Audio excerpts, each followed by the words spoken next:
Russ, could you tell us the difference when it comes to microevolution and macroevolution? Yes. And I think it's vital to understand the difference. It seems like I'm one of the few creationists that want to use the word microevolution, but I think it's a mistake not to define it. You see, microevolution and microadaptations and microtransitions, they're all the exact same thing. It's like saying I stepped on the front porch or the front deck or the front patio. Micro changes, whether you call it evolution, adaptations, or variations, let's say, they're caused by the sorting or the loss of the starting genetic information. So the genetic information inherited from the parents, there's your starting genetic information, and changes between the offspring and the parent, the micro changes, are caused by the sorting, recombination, or loss of that starting information. It's called genetic depletion or gene depletion. Some people call it genetic entropy. But the gene pools in micro changes get weaker and weaker and weaker, and they get too weak, they die off. They call that natural selection. There's no selector there. It's God's quality assurance program.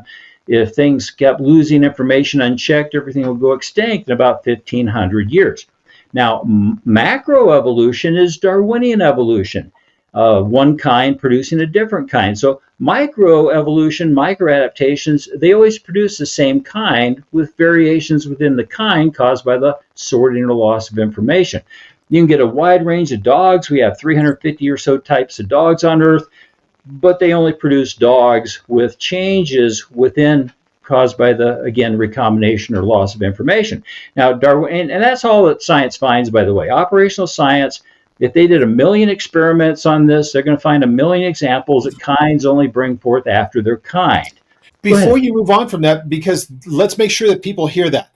When you hear from an evolutionist that it started out as this and turned into that, how does that argue with what we see in Genesis about things being created after their own kind? And what do we see in the observable world around us? Because you started to go down that road. People need to know this.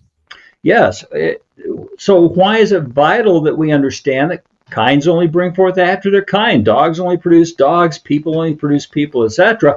Well, because 10 times in the book of Genesis, we're told plants and or animals will bring forth after their kind. And here we are today, and the only thing that operational science, real science, a believer's best friend, has ever seen are micro changes as kinds only bring forth after their kind.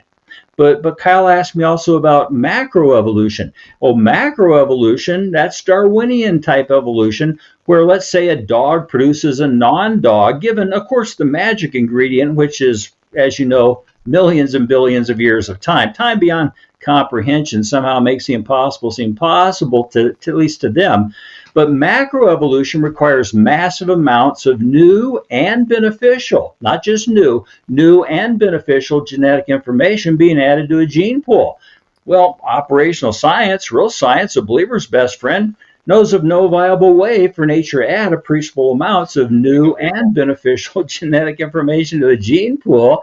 This is the reason there's no evidence of Darwinian macro ever found. If you go to the biology books up to the PhD level, you'll see all of their proofs of Darwinian evolution are always drawings.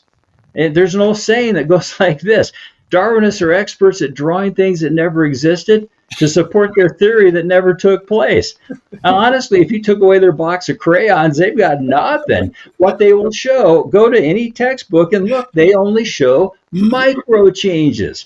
Now, going back to that word evolution, I don't disagree that once you've explained the difference between microevolution and Darwinian macroevolution, then it's best just to call the micro changes, micro adaptations, micro variations.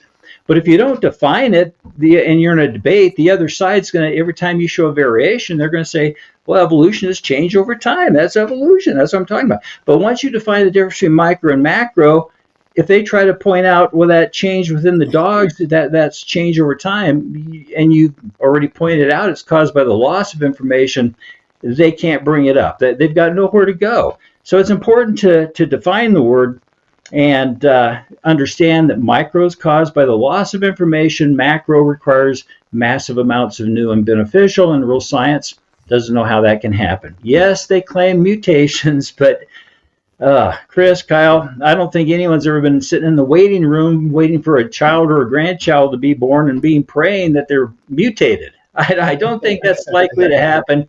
Maybe if you're a neo-Darwinist, maybe, but God takes care of us, fortunately.